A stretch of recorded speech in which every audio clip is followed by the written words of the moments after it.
starts with making love visible. Mm. We say it, Yeah. but when we make it visible, it's like something that someone can see, they can touch. They're like, okay, that is love. Right. Right? It's more than just words that we say. Right. It's the actions. It's the choice of what we do and how we prefer them, how Right. we prefer to spend time with them.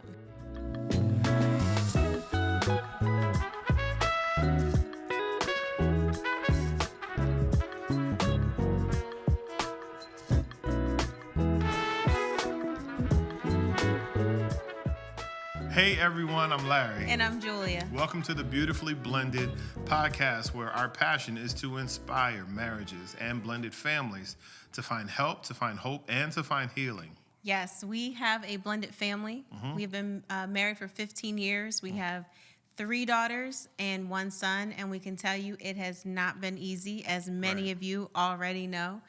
And so we want to come alongside you on your journey of wanting to make your marriage and your blended family work. Yeah. So holidays are coming up pretty soon. Yes. We got Thanksgiving coming up. We're in the fall. We got Christmas coming up. I believe some of the things that we share with you are going to help as you navigate holidays. We know that holidays are difficult. They're challenging. Yes. We talked about it in the last episode, but I just wanted to focus in on the fact that probably some of the hardest times in your family happen around the dinner table because somebody burnt the turkey or they just didn't make the macaroni and cheese right. They put breadcrumbs on it and you're like, what is this? Or they put raisins somewhere where raisins don't belong. But either way, I believe that holidays can present some challenges. So I just wanted to address that because we know they're coming up. So make sure you listen to this episode, take some notes. It's going to be helpful. Also, I don't know if you noticed, but we got some new merch. We got the Beautifully Blended podcast t-shirts. Yes. We're going to drop a link in the detailed description on YouTube. We'll also do that in the comments so that if you want to grab a Beautifully Blended t-shirt and you want to join the tribe, you are proud to be a beautifully blended family. We want you to rep your gear. So you can pick that up at the shop. So we're just excited about all of this, and we want to continue to inspire you guys. So you ready to get going? Let's go. All right. So today we're going to talk about, I believe, a topic that is essential. It is a foundational topic. We're going to talk about connecting. Yeah. Connecting in a family, that has some challenges because people are complex. Yes. To make a real connection in your family is hard. And there are some things that I wrote down because I wanted us to really think through some of the thoughts that may be out there. Okay. Like, we know people are watching, but there are thoughts that are kind of not prioritized, but there are thoughts in the minds of people who are watching. One of the thoughts may be, my child is disconnected and I don't know what to do.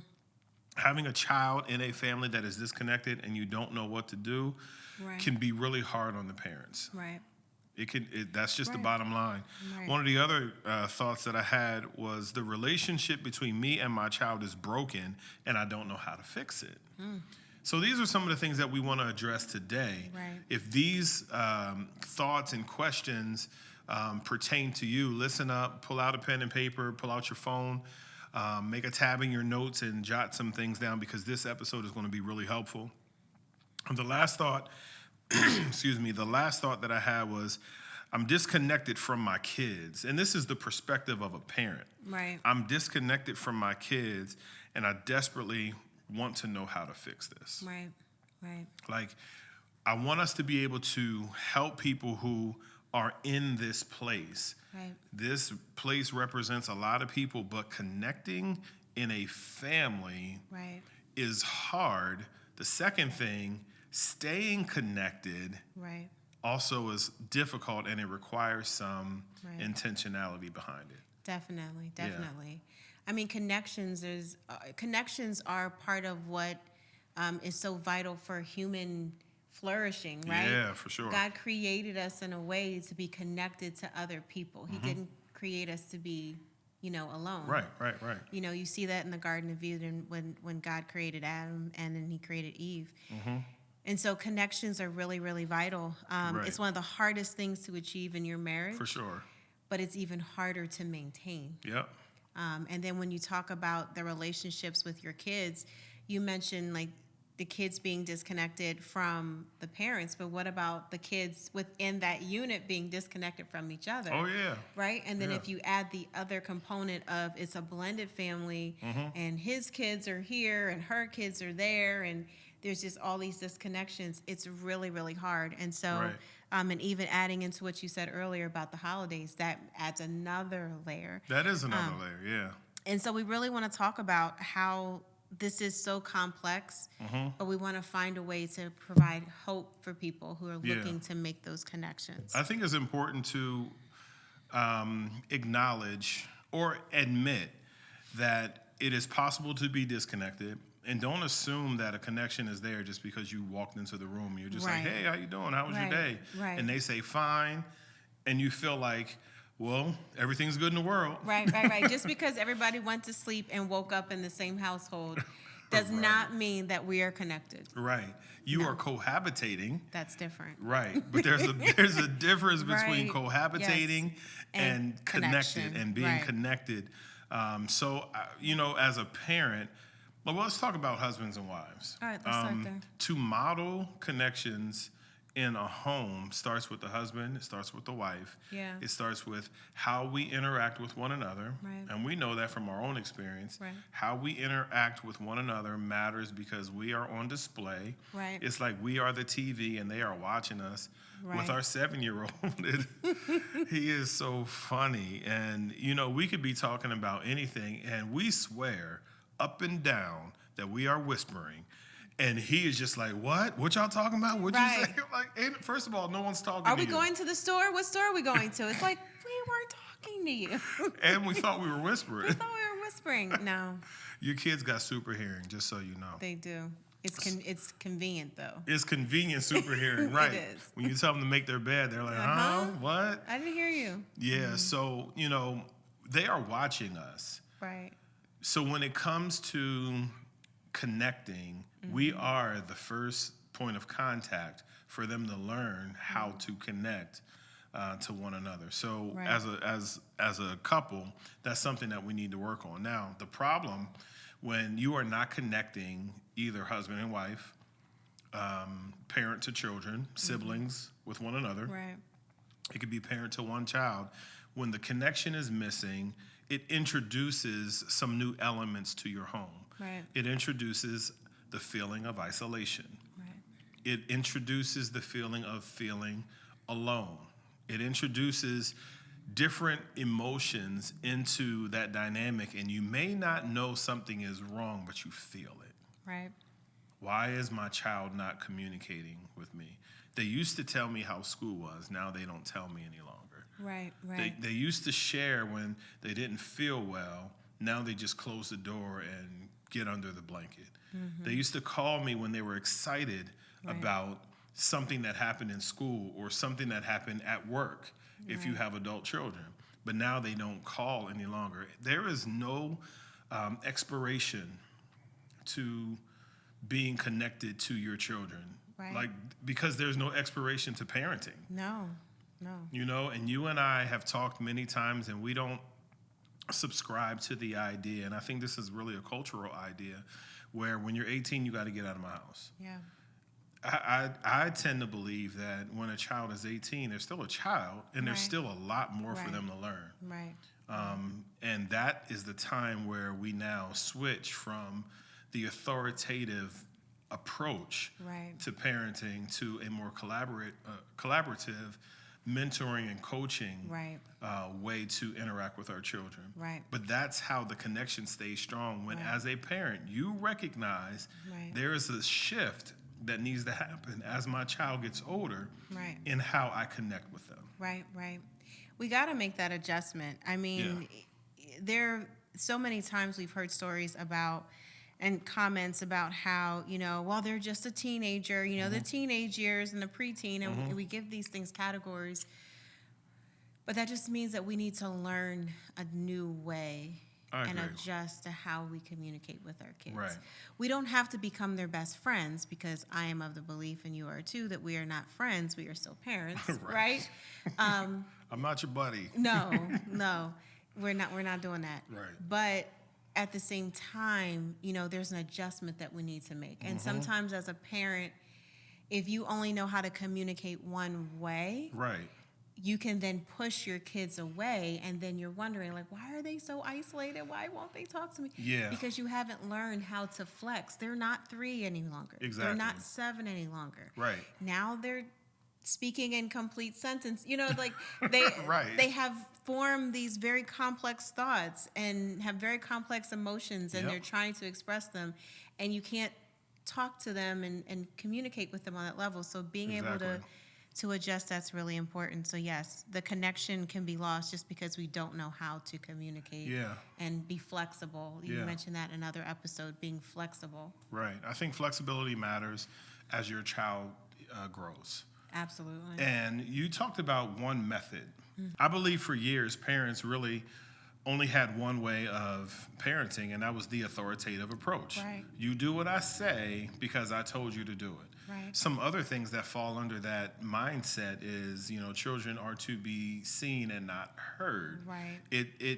It minimizes and reduces the value of the child. Yeah. And it makes them feel like, okay, I don't have any value. I have nothing to contribute to this family, to this conversation, to this moment, to this memory, other than just being here. And we can make a child feel like they're not important. Right. We can make them feel like they're unheard. We can make them feel like they just don't have anything substantive to bring to the family when we use that approach. And we just say things like, I told you to do it. Why am I doing that? Well, because I told you so. Right. Now I grew up like that. So did you. I did too. Like most of us. Like Gen X, like we all grew up like that. We did. We all grew up like that. Like the James Evans approach to parenting. Like good times approach to parenting. But I had a friend who brought up this idea, and they were talking about, well, ain't nobody gonna be in my house talking to me any kind of way. Yeah, okay, there could be some truth to that, but I think we should learn to flex in ways that promote healthy dialogue, healthy communication, instead of like laying this drawing this line in the sand and making statements like, well, you ain't gonna just talk to me any old kind of way in my house the way you want to talk. I'm not putting up with it. That's good times. Shout out to Good Times. But that's James Evans' approach to parenting. Right. And they aren't always good times. No, they aren't. If you don't learn to flex in your parenting. Right. I 100% agree. There were times with our children where I would tell them, we can talk about anything, but there's a right way and a wrong way. Right? Yeah. And so I want to teach you so you learn the right way. Right. So I don't want to not have the conversations, to your point, like growing up where it's like kids are seen and not heard. Who are you talking to? You don't talk to people, just all those rules. But it's like there still needs to be a level of honor, and we institute definitions of honor within the family, that we honor each other. Yep. And again, that honor becomes the standard so that there's a right way and a wrong way. Right.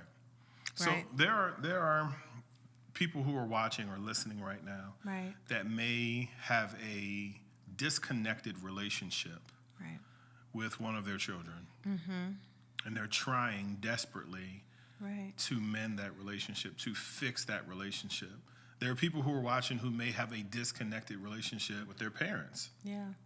Someone may be disconnected from their mother and they just really don't have a good relationship with them, or they don't have good communication with them, and it makes it hard to be civil and to get through holidays or to get through milestones that happen. There may be someone watching that is disconnected from their daughter or their son, or a sibling may be disconnected from another sibling. How can we help them? That's really the question. Like, what can they do in order to understand that, okay, although the situation is like this now, it can change. There is hope. So what are some of the things that you think that we could do to make those changes? I mean, I think the first one starts with making love visible. Right? Right? We say it, Yeah. but when we make it visible, it's like something that someone can see, they can touch. They're like, okay, that is love. Right. Right? Right. It's more than just words that we say. Right. It's the actions. It's the choice of what we do and how we prefer them, how Right. we prefer to spend time with them, how we Yeah. prefer the time that we do spend with them, that Right. we are making it just very intentional. Intentionality always comes up. Yeah. But it's just very intentional in Right. our approach to loving them. Yeah. No, that's What would good. you say was another? I mean, first of all, make love visible that's a bar. Yeah. Like that's it right there. People need to see love, but I think another one is to spend time with them and make that time distraction free. Right. Mm-hmm. Don't Oh my goodness. spend time with them and you're Right. distracted the Right. entire time Right. with them. So here's my suggestion: set aside 15 minutes for that person. That person may be your spouse. That person may be your child. That person may be your parent. Right. Set aside 15 minutes for that person. First of all, you setting aside 15 minutes for that person is a demonstration of love, Right. right? That's making love visible. Right. The other thing is, if that 15 minutes is distraction free and I'm not engaged on my phone, I'm not picking up other calls, I'm not watching TV, Right. looking at you talking about, hey, how was school today? Huh? And you're laughing at something that happened on Right. TV. Right. If we can come to a place where we can give them more of our time and make that time distraction free, now we are communicating that I really do want to connect with you. I want to connect with you so much so that I'm willing to get rid of every other thing that you might think is more important to you, but I'm setting it aside because I want you to know that Right. nothing else is more important than this 15 minutes that I'm going to spend with you right now. Right. Right. And they don't need to know you're giving them 15 minutes. No, Like, and you shouldn't be like, starts now. Oh, 15 talk, minutes. come on, you got 14 minutes. Listen, you're wasting your 13 minutes. Like, you Right. don't want to do that. Right. But absolutely, we live our That's lives funny. completely distracted. Everything we do Right. while we're distracted. Yeah. And we call it multitasking. Yeah, but it's half-hearted But attention it's giving all or distraction. whatever. It's all Yeah. distractions. That's Yeah. what it is. Right. It's not multitasking. No, You're it's not. distracted. Right. I think about with our son at night when we spend time with him. I'll spend my time with him. You spend your time with him, and how much comes out of that? Just that time. Yeah. You know, the conversations and just hearing his thoughts and his little mind that is going in these different things, and he shares so much, but he enjoys that. I think about times when, Yeah. you know, when we're not on our phones and you just sit next to him, or he's like, I'm going to come up and watch TV with you. And he like wants to sit on the bed or sit on the couch. And he just loves that. Like making that time together is so important. And again, going back to the first one, it's making love visible. Yeah, for sure. Right. And so all of those things. Another one would be sharing a meal together. Yeah. That's When a you good one. break bread, it matters. Listen, I'm Yeah. all for the food. Right. Listen, I'm all for the food, right? Right.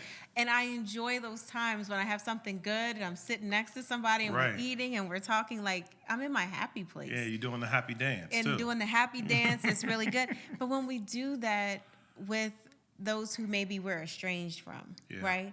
It makes a difference. Yeah. Sharing that meal, eating together, and having conversation. When our daughters were younger, we would have times where we would do, we called everything family something. Family breakfast, family prayer. Right. I mean, but we Family did that. dinner. That was intentional. It was. It was We just intentional. slapped family on the front of everything.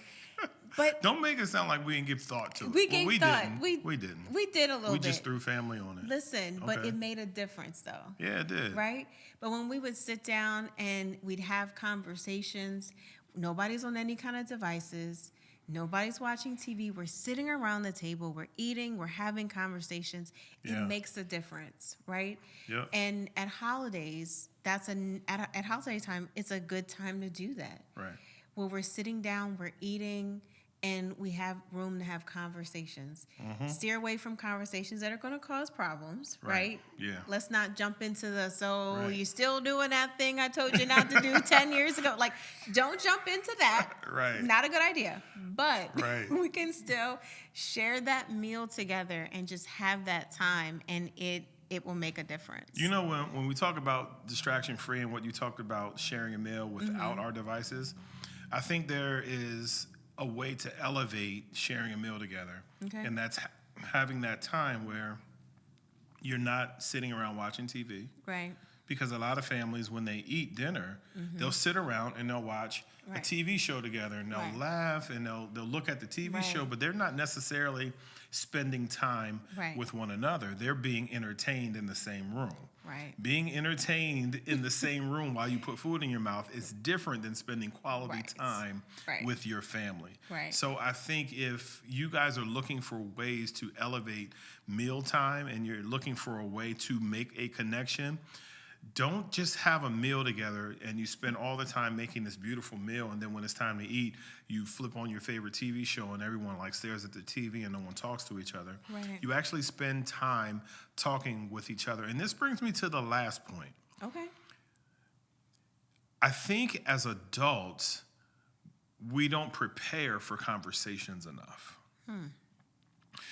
If there is someone that we are disconnected from, we should spend time preparing to have that conversation rather than just winging it Yeah. and thinking of the first thing that comes to the top of our heads and just Lord. saying, so what about those Knicks? You know, and then Right. And they're looking like, I don't even like the Knicks. right, like, what are you talking about? Right. Yeah, they're looking at you all weird because you have not prepared for the conversation. Think about what your spouse, I'll start with the spouse. If you are disconnected from your spouse in any way, what is their favorite color? What is their favorite meal? Right. What is their favorite TV show? What do they like to do to de-stress? What are the things that are valuable to them? And then lean into those things in the conversation. Right. Don't use that opportunity to talk about things that are only and exclusively important to you. Right. When it comes to making a connection with kids, and there's a child that you have that is clearly disconnected from the family unit, and everyone sits Right. down to have a meal and they're just like, I'm not hungry. Or everyone, gets excited about a vacation. They're just like, I don't even really want to go in the first place. Prepare to have a conversation with that child. Give some thought. Go back in your memory bank and think, okay, what is this child's favorite memory? What do they really like about family vacations? How can we Right. elevate that and prioritize that in a conversation one-on-one? I think if we could learn to prepare for conversations Yeah. and not fly by the seat of our pants and just open our mouths and say, so, yeah, how's it going over there? I think Right. we have a better chance Yeah. to reach the person that is disconnected. Right. And even if you only make one connection in that conversation, is worth it. Right. Right. Well, and tied to that, one of the best ways to prepare is to pray. Yeah, for sure. Pray about it, pray and ask God for wisdom on how to navigate that and to Right. give you the words, and maybe to bring things back to your memory. Like you said, like, what are the things they Yeah. like? What their favorite meal? Like, we don't remember everything. We're limited. We're humans, right? Right. But, be intentional. Be prayerful and intentional about that communication. And like you said, prepare. You know what? That is so good. Yeah. That is so good, and I can't even name all the times where I was in a situation where I needed to prepare for the conversation because there was Right. tension, because Right. there was some kind of situation Right. in different family situations and relationships, Yeah. and it's like, I need to be prepared, Right. right? And you kind of got to get coached, like, okay, I'm gonna do this. All right, Right. we're gonna sit there. He's Right. gonna pass the mashed potatoes. And then what am I going to say? Like, you got to be Right. prepared. And we laugh and Right. it's funny on some level, but it's not always funny Right. in the moment, right? Right. And so the more we prepare, the better we are. Yeah, I think it was important for you to acknowledge that it's not always funny. Right. Some of the disconnects in these families have been going on for years. Yeah. Like there are disconnections within families that have been happening for more than a decade. Right. Generations. There are husbands and wives who could be watching us right now who haven't talked substantially about anything meaningful in weeks or months. Right. And they, rather than enjoying life together as a married couple, they are cohabitating. Right. They are in the same house. They are sharing bills. They are, figuring out, the logistics of living together, but there is no real connection. Right. And it's not funny. It is hard. They're considering divorce. They don't know what to do. Right. And we're praying for you. If you're watching and you're in that situation and you're disconnected from your spouse and you don't know what to do, we are praying for you. And maybe you're a father and you're trying to connect to your daughter, or you're trying to connect to your son, or maybe you're a mother trying to connect to one of your children, and it seems like the more you try, the further they create distance from you. We're praying for you. We pray that the things that we shared today are helpful. Right. But Julia shared something just a few moments ago. If you don't know what to do, and if you don't know how to respond, you don't know what your next move is, pray, ask God to help you. Prepare for a conversation with them. Do the things that we talked about. Figure out a moment where you can share a meal with them. Everybody likes to eat. Figure out a moment where you could do that. And if you can set aside time with your spouse or your child to make a connection, set aside that time and do not be distracted. Right. While we were talking, I was thinking how preparation for a conversation communicates value. Yes. If I prepare for a conversation before I have that conversation with you, I am also communicating how valuable you are to me. Right. Absolutely. Yeah. Absolutely. Absolutely. Yep. That's so good. Amen. Amen. Yeah. All right, what are we doing now? There's a verse that we should talk through. All right, so let's talk about it.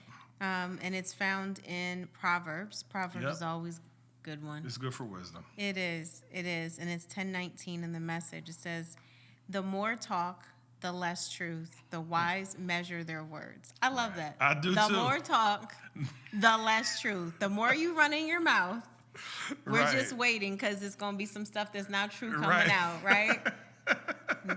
The more you talk, the less truth. But the wise measure their words. And that ties into what you were saying about being prayerful and being intentional and the value. Like, don't just throw your words at people. Right. And think that somehow you're going to connect. That's not how connection happens. Not just throwing words, but measure your words. Be prayerful about what to say. Right. Be intentional. Right. Absolutely. I totally agree.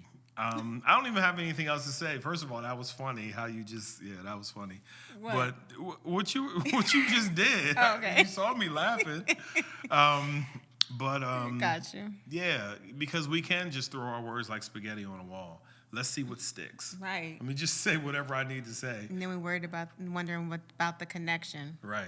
Yeah. So let's do what the scripture says. Measure your words. Right. The wise important. measure their words. All right. So that's all we really have for today. You have anything else? No, I'm good. Okay. Yeah. All right. So we want to thank you so much for joining us for this episode of the Beautifully Blended podcast. We are grateful that you log in. We're asking that you would subscribe to our YouTube channel. Yes. Download the episodes. This is something else we're going to ask you to do. Share the episode. Right. If this episode blessed you, if it blesses you, it's going to be a blessing to someone else. So share it. We want to make sure that this content goes far. It has a far reach, and it is a blessing to all who listen to it. You want to add anything before we go? No, just thank you for tuning in, and we can't wait to see you next time. Thank you.